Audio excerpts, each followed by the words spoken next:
Hello everyone, it's Natasha from Treasure Books. Welcome to part 5 of the ephemera making series. All of the other episodes will be linked down below in a playlist if you haven't had a look. Alright, so today we will be making these. This is a very easy and simple process. There are a lot of videos out there. This is just the way that I do it. And it's a very quick and a very simple way.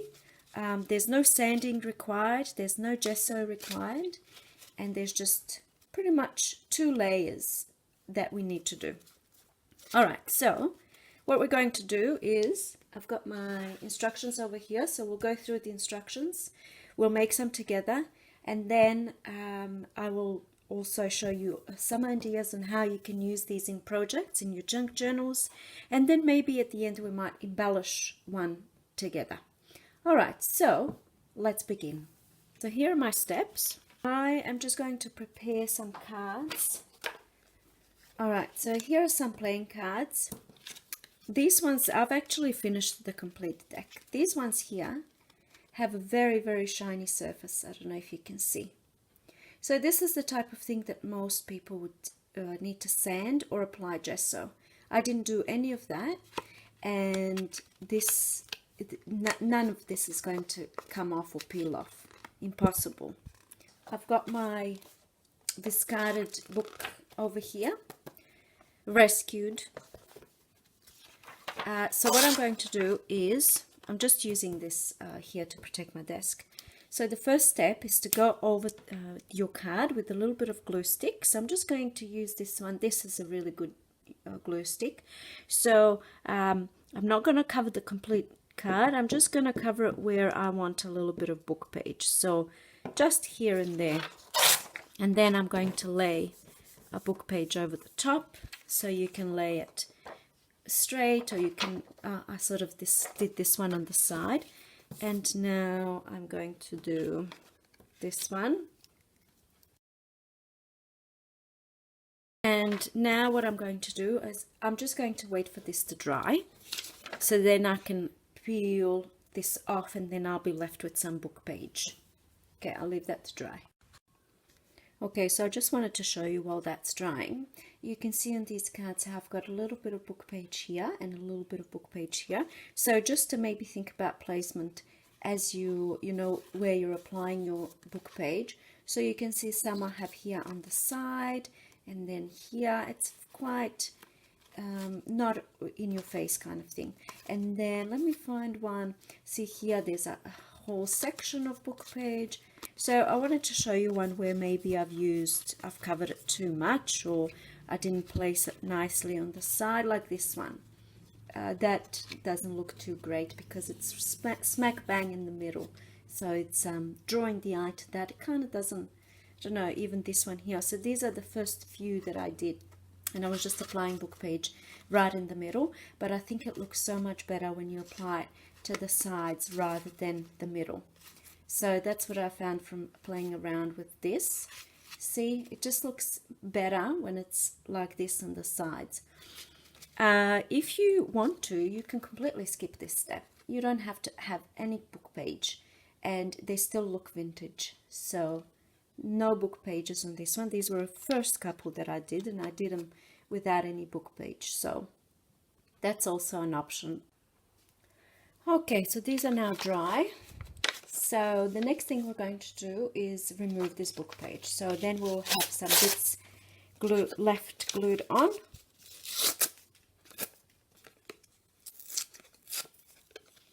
And see, just a little bit of a book page that's still left on there. Let's do this one. Okay, so now what we can do next, I like to just apply a little bit of ink. There's no really need, but just a little bit of ink.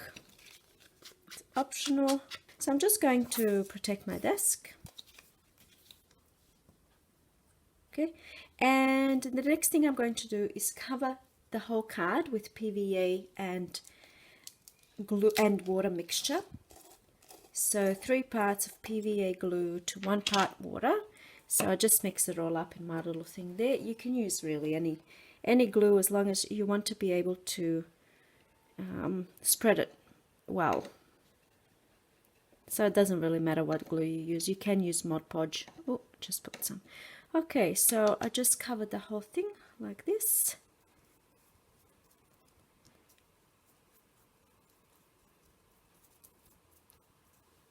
Okay, and now the next thing is laying a tea bag over the top. So with the tea bags, I've got some over here. So I've shown this in quite a few of my videos, so I don't know if you haven't seen it. So what it is basically is after I finish my tea dyeing process, tea dyeing my papers, I leave my tea bags to dry, and then I remove the tea from inside, and then I'm left with these bags that I can use in my projects, in collages and things like that. So now that I've covered my card with PVA glue, I'm just going to lay one of the tea bags over the top. And then I'm going to go over it again with my mixture, with my glue. If you're using tissue paper, be careful that you don't rip it. If you have a rip, it might start to peel off. I like using the tea bags because they are made to stay intact in water, so they don't rip very easily. So when I'm doing this, I'm just trying to make sure that I'm covering the edges. I want the edge of my card to be completely glued down. I mean, the tea bag to be completely glued down over the edge of my card. And now what's going to happen is, you see I've glued the napkin onto the book page too, so I will leave it to dry the way it is here. And then once that's dry, then I'm going to cut. All right, I'll do this one now.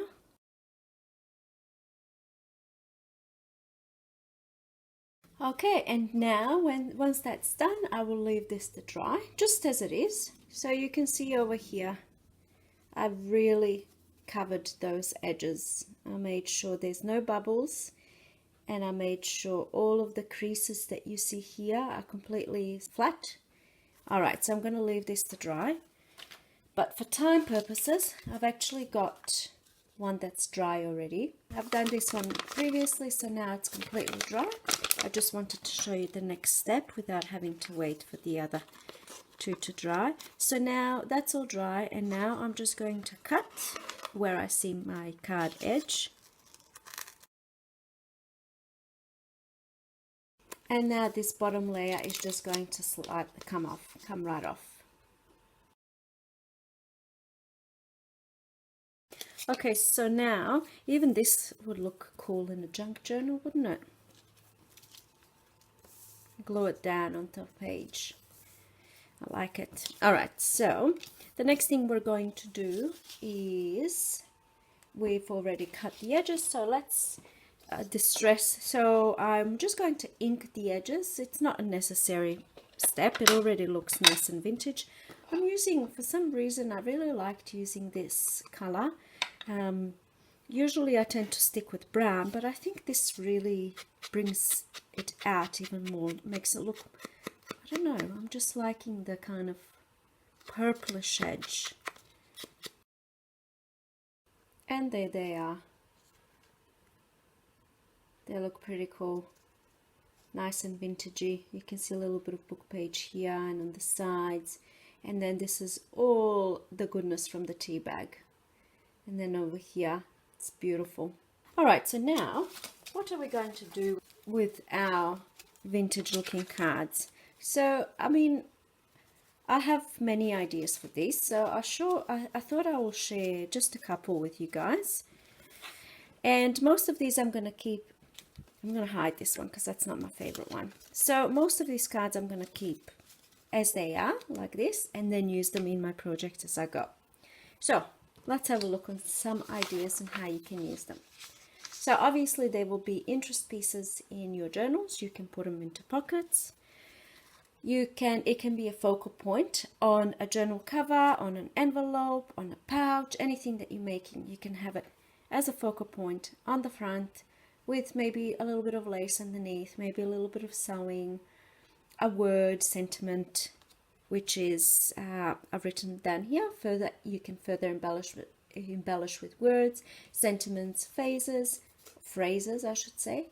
You can pop them in pockets in journals. You can use them as tags or make little tags out of them, add a little ribbon up here, something like that. Another thing you can do is you can glue or sew paper on the back and use it as a journaling spot. So for example, I just did this one quickly last night. I stamped on a book page and then I glued it down using my Uhu stick. I glued this down as well here. It says memorable. I sewed around. I have a little tabby here, so it's like a pull out. And then I actually lined it with some tea-dyed paper on the back. I glued that down and then I sewed around it just to make it more secure. So this now turns into a journaling spot. So there's lots and lots of little things that you can do with them. Artist trading cards, there's a lot of swaps going on and all sorts of things. So anyway, I thought maybe we can do one together today. I'll just quickly do something with, I don't know, let's choose one. I like this one, let's go with that one. So I'm just going to maybe do something, I'm not sure what, but I might fast forward it and just decorate it a little bit. Actually, I decided to do a little booklet. I'm going to use 3 cards. So maybe I'm going to use 3 cards and I'm going to make something out of these 3 cards. I'm going to make it into one thing.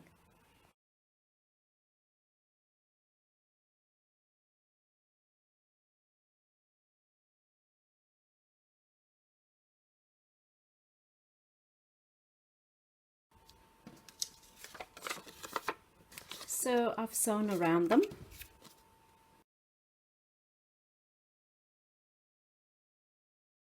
So I also think these would be really good for themed journals.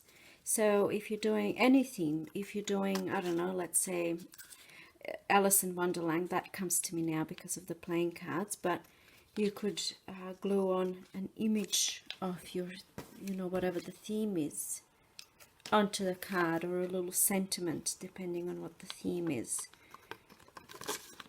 So I think they just add so much interest, and I'm going to have my cards sort of vintaged up and ready to go as they are. I'm not going to embellish all of my cards. Like I said, I'm going to keep them there and then use them as I need them and as ideas come to me as I'm making journals.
Okay, so here's what I did. I struggled a little bit because I made my holes too large. I really wanted smaller holes. I wasn't thinking when I used this one. I have one with the smaller holes, but so I had to improvise. So I just applied some seam binding, and then I added some of this hairy thread, and then I've got a little key charm here.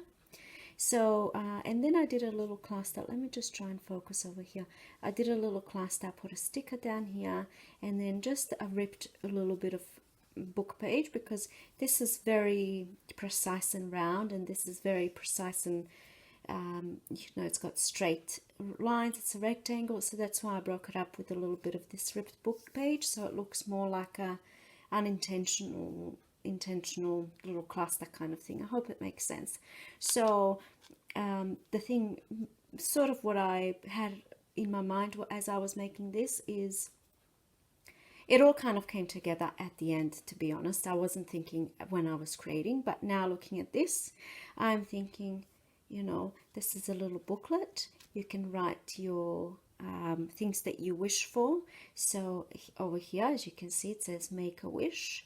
Make a wish and the king will grant. He has the key to the treasures, or the whatever. I don't know why I did that voice, but I don't know, you know, make a wish, the king and the key. So it's all in here. So, and then this can be used like a little booklet to write in. So I really shouldn't have made these large holes because the book doesn't open as easily as I would like it to. I think I need to make this just a little bit less tight so that the book will open flat.